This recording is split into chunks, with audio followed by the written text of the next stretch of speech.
Hey guys, I want to introduce a new series that we're going to start here on my YouTube channel. I have a little niece, and by little, she's 16 years old. She's not little. She wanted to be a photographer. She saved up all of her money and she bought a new DSLR camera, and she's been asking me little questions here and there whenever we're together about different ways she can improve her photography and different questions. So I thought it would be neat to start a little segment, a little series just for Allison that everybody else can learn from as well. So I asked Allison to send me a list of questions that she had, and we're going to call this series Allison's Questions.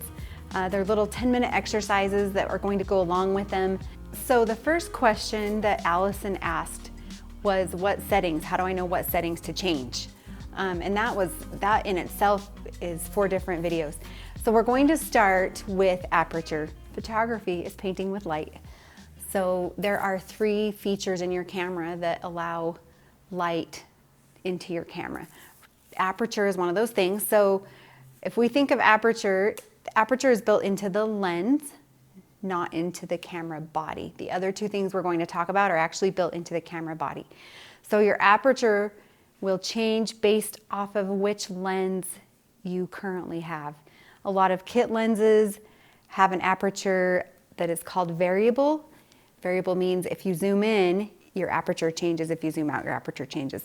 A lot of the more expensive cameras have what's called a fixed aperture, which means no matter what level you're zoomed in, whatever your focal length is, which is how zoomed in or zoomed out you are, your aperture will stay the same.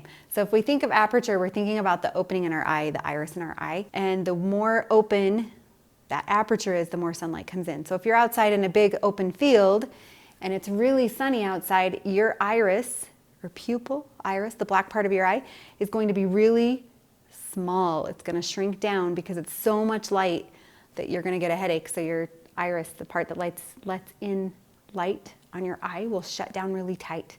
But then the opposite is true if you're in a dark room. Your iris, the black part of your eye, is going to open up really wide to let more light in. So the aperture in a camera does the same thing. It can open and close, allowing less or more light in. Obviously, the bigger that opening is, the more light is coming in, and the smaller the light is, the less light is coming in. Another thing that aperture does, decreasing or increasing the size of the hole in your lens, is it impacts how much of your image is in focus. Depth of field is what that is called. Why is my depth of field different at 3.5 than it is at 22? I'm going to do this in a very non-scientific way using spaghetti, because this is for Allison and she's a beginner, and I'm hoping people watching this are beginners and we can explain this in a way that beginners can understand. So I'm using my spaghetti, and we've got some different jars here, and the opening of the jars are each a different diameter. I don't know what they are. I did not measure them. This one's an owl. I don't know. But if you think about the smaller the hole in your camera, the more things are going to be in focus, and this is why. We're going to drop the spaghetti into the jar, and it's very tight. There's not a lot of room, not a lot of wiggle room for my spaghetti. And we drop it in. I want to drop it so it spreads out. As the light hits the lens in your camera and then goes into your sensor, the smaller that aperture is, the smaller that opening is, the tighter it keeps those light particles. And so your image is tighter or more in focus. That's the unscientific way of explaining it. So let's see this little test. We're going to move from our smallest opening. I'm going to do that one more time. I want these to just spread out really good. So this now is a little more wider, little less tight. So these are light rays. We're comparing our spaghetti to the rays of light that come into your camera because we're painting with light. So it comes in, it hits the aperture of our lens, and it's spread out. So the more wide our aperture is, that light particles are dispensing and we're not getting as tight of a focus.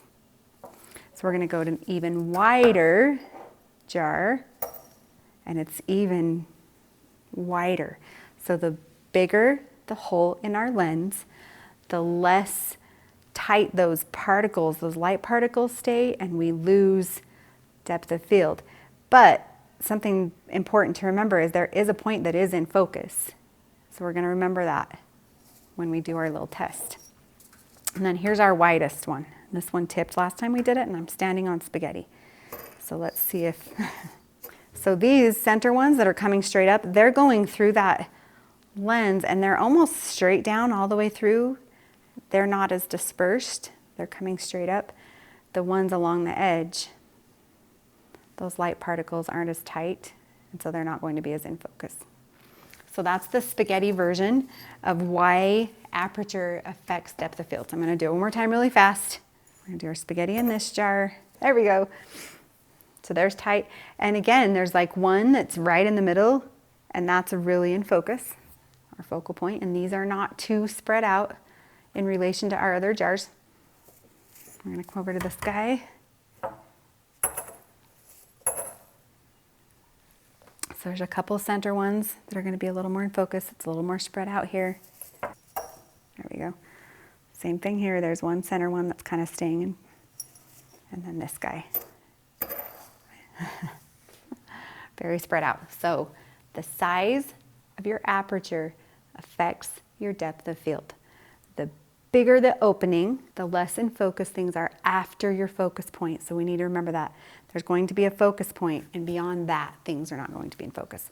I'm not saying that your image is not going to be in focus. You'll have a focal point, and things farther away from your focal point are going to be out of focus. So now that we've talked about the unscientific science behind aperture and depth of field, we're going to do an exercise. So here's the things you need. You need a camera. It needs to be one that you can change aperture, shutter speed, and ISO. So a camera that can go into manual mode. You also need some cute little figurines. I've got just some little owl jars here. I would say at least 5. I want you to be able to see the difference as we change our aperture. We're going to line them up. Here's my camera.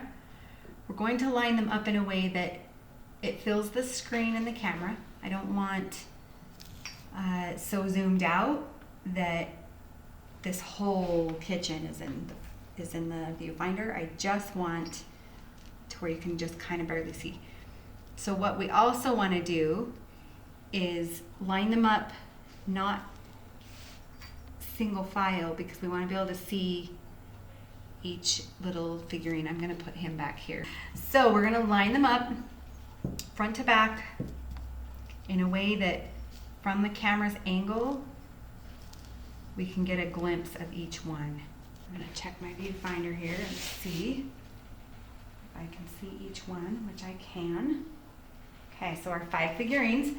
For your lens, I want you to put on, I'm guessing if you're in the beginner corner with us today, that you have a kit lens, which is the lens that comes with any standard camera DSLR that you buy. That usually, your kit lenses are usually 18 to 55 millimeters, and that's just the perfect range. So 18 to 55 millimeters, 24 to 70, 24 to 105, something where we can get a good range of zooming in of focal length.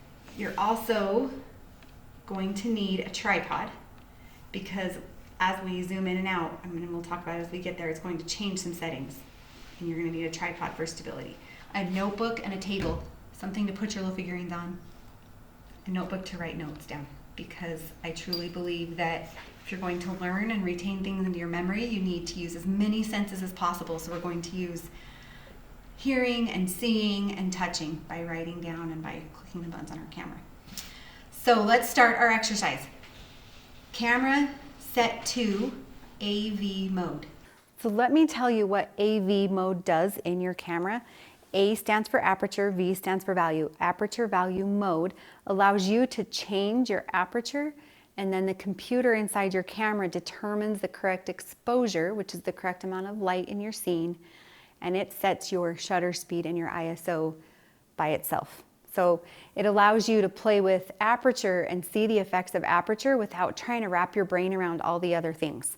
So AV mode, and then later, our next segment, we'll talk about shutter speed, and our next segment, we'll talk about ISO, so we'll cover it all, but for right now, AV mode.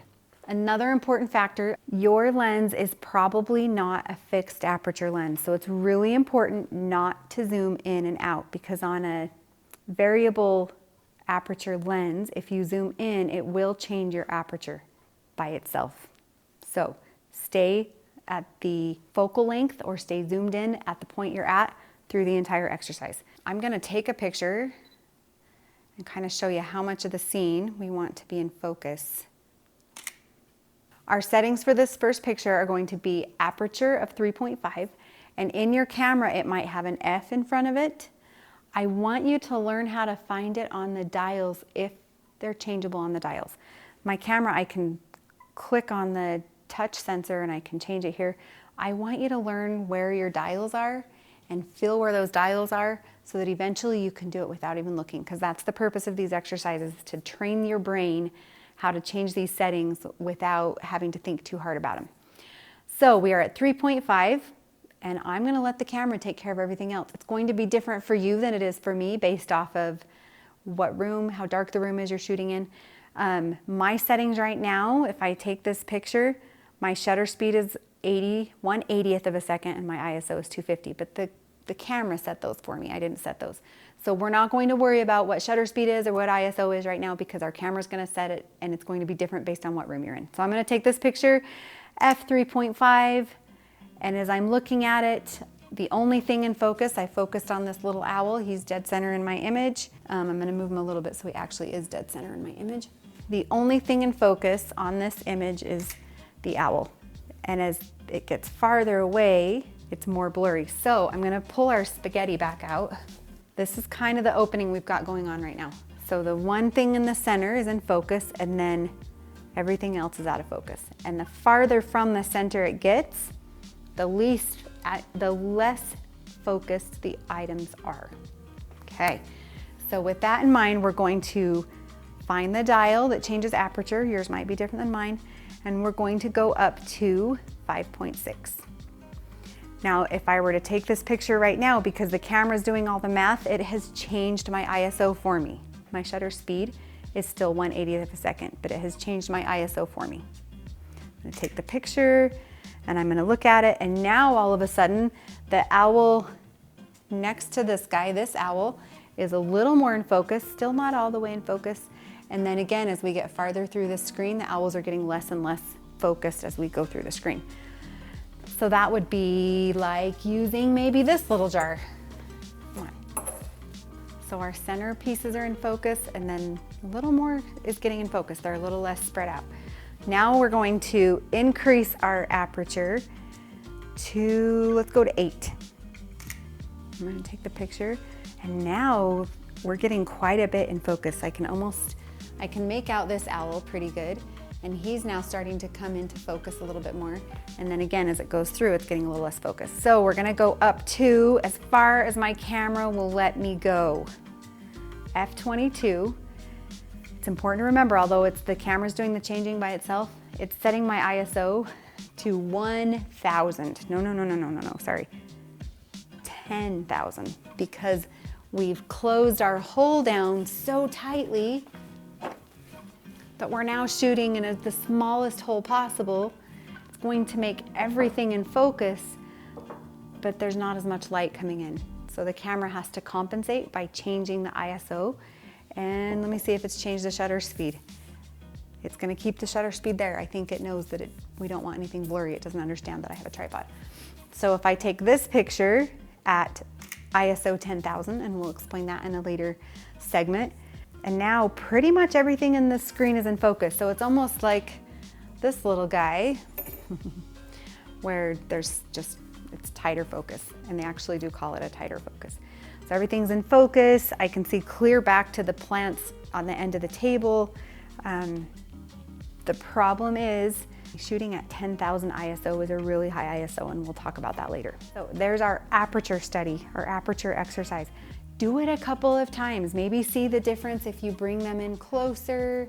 I want you to play with where your buttons are, what happens to your shutter speed, what happens to your ISO as you're making these changes. If your lens can go lower than 3.5, take it all the way down and see what happens. I'm gonna take him back off for a minute and shoot the image again and see what the blur does. So play around with your aperture. Do some steps in between if you need to, but the important thing is to write down what you're seeing. Write down what happened at f8. Write down what happened at f3.5. Write down what it did to your ISO. Write down what it did to your image if you're looking at the image on the computer or even on your viewfinder. Zoom in and see what's happening to your image at 10,000 ISO and make notes. Train your brain to know what we're doing and why it's doing it, and understanding a little bit of the science behind it while still being simple to understand. That's Allison's part A of question number 1. And please subscribe to our channel so that you can learn more about these basic beginning questions. And then make sure and click the bell so that you receive notifications when we post our next videos. Thank you for joining us, and I will catch you next time.